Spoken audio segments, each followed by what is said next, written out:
Hello, everyone. Iran is preparing for war. While Trump is torn between making threats and holding negotiations, in Tehran, a quiet but extremely important leadership change has occurred. The American newspaper, the New York Times, citing Iranian sources, has revealed that real power in the Islamic Republic has shifted to 67-year-old Ali Larijani, a former IRGC commander, the current head of the Supreme National Security Council, and a longtime associate of Ayatollah Khamenei. It was to him that the Supreme Leader entrusted the most crucial mission: to ensure Iran's survival at any cost, even if Khamenei himself were to perish. What exactly lies behind this appointment? Larijani's scope of responsibilities has expanded to truly incredible proportions. He is responsible for maintaining ties with Russia and China. He oversees crucial negotiations with Qatar and Oman, and conducts the nuclear dialogue with Washington. And most importantly, he develops comprehensive plans for governing the nation in wartime conditions. Iran proceeds from the premise that the US will attack, possibly with allies, and perhaps very soon. The armed forces and IRGC have been placed on a heightened state of readiness. Ballistic missile launchers have been deployed along the western border for strikes against Israel and on the Persian Gulf coast for attacks on US bases. Iranians are actively training to block the Strait of Hormuz, with drills in those waters occurring constantly. But war is not solely fought on the front lines.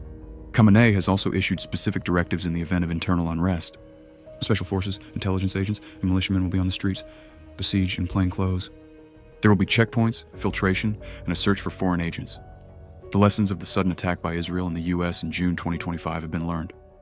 Khamenei expects to become a martyr, as explained by expert Vali Nasser. He is preparing the state for both the succession of power and for war, understanding that one could be a consequence of the other. And what about President Trump?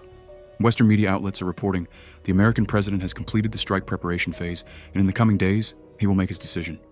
Negotiations in Oman and Geneva concluded without success. And, as the Russian Orientalist Evgeny Satanovsky observed, this is hardly surprising. The Iranians will not agree to any of his terms, Satanovsky writes. People didn't spend 2,500 years learning to trade carpets just to be pushed around by some red-haired American devil. Satanovsky is convinced that Trump will absolutely attack. He simply calculates all the risks, just like a computer does, and only strikes when he is 150% certain. All his words about friendliness and constructive negotiations are a smokescreen. He lies as naturally as he breathes. Bild, citing former CIA agent John Kiriakou, names February 23rd or 24th as the date. Rubio and Hexet are for the strike. Vance and Gabbard are against it. Trump allows for a limited strike.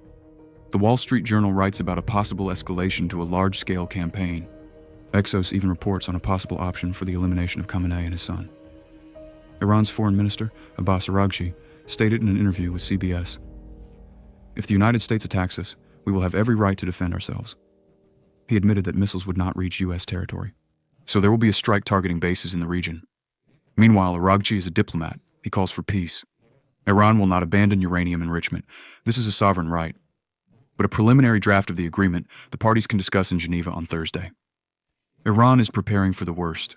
Larijani is consolidating power. Khamenei is preparing for martyrdom. Trump is preparing for a strike. The only question is who will blink first. History teaches that in such games, blinking can be very costly. Iranians know how to wait, how to bargain, how to strike when least expected. Americans only know how to threaten and attack those who are weaker. The test of strength begins.